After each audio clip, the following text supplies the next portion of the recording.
Ceremonies, Chairman of the Foundation, Mr. O'Neill Grant, CEO, Ms. Roxanne Linton, other members of the board and the executive, awardees, parents, family members, good morning to you all. My name is Lisa Gale, and 4 years ago, I stood here in this very position bringing greetings and encouragement to my fellow awardees. Now I'm here to tell you of my high school journey so far and how this scholarship not only helps me financially, but surprisingly also emotionally and psychologically. My high school journey is much like a roller coaster. It is fun and exciting, but definitely not without its ups and downs. The very first up I experienced occurred even before high school, receiving the FACCU scholarship. I was honored to not only be asked to speak before the awardees, but to be one myself.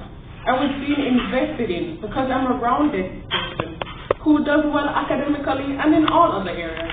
I couldn't have been happier to deliver my speech, receive my scholarship, and go into high school with a smile. I walked into the grade 7 block of my school, the Synergy High School for Girls, with a big smile that soon became a worried sigh. I really started to feel the ups and downs in this grade because I had started on the peaceful base floor of the roller coaster with only 6 subjects to worry about. Then suddenly I was thrusted upward into an exciting but stressful grade 7 where I have 16 subjects to worry about and much more. I found that it was choosing good friends, maturity, and my already strong work ethic that helped me buckle up for the bumpy ride that was grade 7 through to grade 9. Through all the dreaded group projects, the constant tests, and the exams, I survived in one piece because I had great support. I studied and worked relentlessly, literally as I had never before, and I had a scholarship that kept me, 1, proud of who I am, and 2, kept me motivated. In high school, you need a motivator to keep you driven. And luckily for me, knowing that my report would be seen before receiving my scholarship money for the year did the trick. I wanted to help my family financially, so I told myself I had to do well for all those who believe and invest in me. With this motivation, I survived those schools, grade 7 to 9, and conquered it, getting on the honor roll and getting the highest certificate of excellence every term, getting my scholarship every year, being a part of choir, hockey, sign language club, octagon club, and going into grade 10 with 9 subjects and all distinctions in my external music exam. The last exam in grade 9 was the scariest part of the roller coaster journey because it determined if I got my subjects or if I would end up selling badges on the street. It was dramatic thinking, yes, but I felt my future was at stake. And after countless career expo sessions and learning how to go about subject selection, I was still lost. I knew all the steps to take, but not into which direction. As you know by now, I like to do well. But all the top jobs were lawyers, scientists, doctor, even dentists, all of which were good, but I didn't feel connected to them. I felt the definition of smart and successful being pushed into a corner of just academic success. Then I remembered my scholarship and who I am. I knew what I like and what I'm good at, and that what I knew what I like and what I'm good at, and that whatever I put my mind to, I will achieve. So I boldly chose to follow the one career path mentioned at the Career Expo that I connected with: journalism, media, and communication. With my family's support, I chose no traditional sciences and no business subjects. I chose the subjects that fit me and my dreams, the arts and humanities subjects, and I have no regrets thus far. I encourage you to also stay true to you, because little did I know that I was headed for a bigger, even more fluctuating roller coaster called upper school. And though my support system and staying true to myself did help me get a good seat, nothing could fully prepare me for this new roller coaster.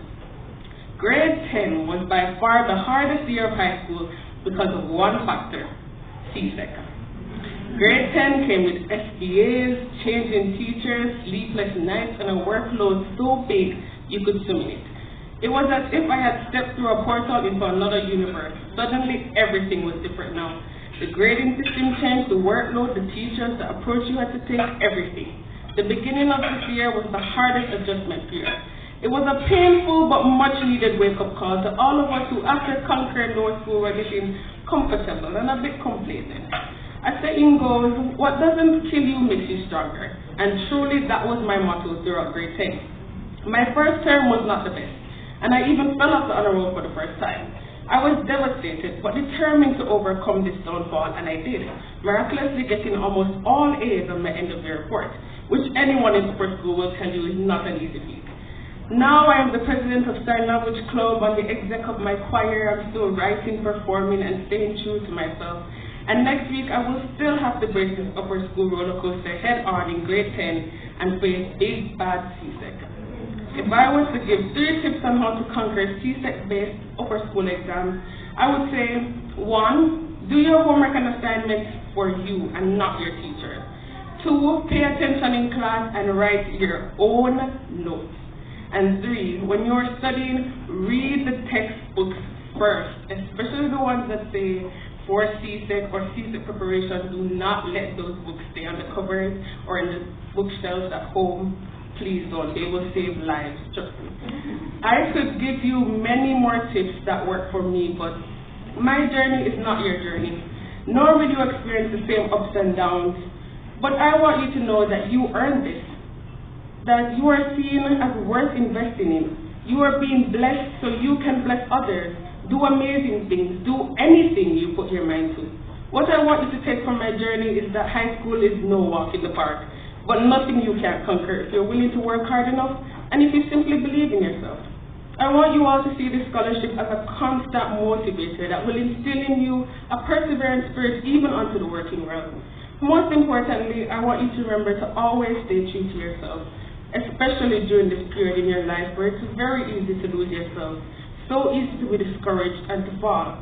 But know that the best thing to do is to get back up and learn from these inevitable failures and turn them into success. All of this is much easier said than done, but I'm also proof that it's all possible. If you take nothing else from my journey, just remember this. School, no. Life is a roller coaster. But whether or not you survive and conquer it, it's up to you. Thank you for listening.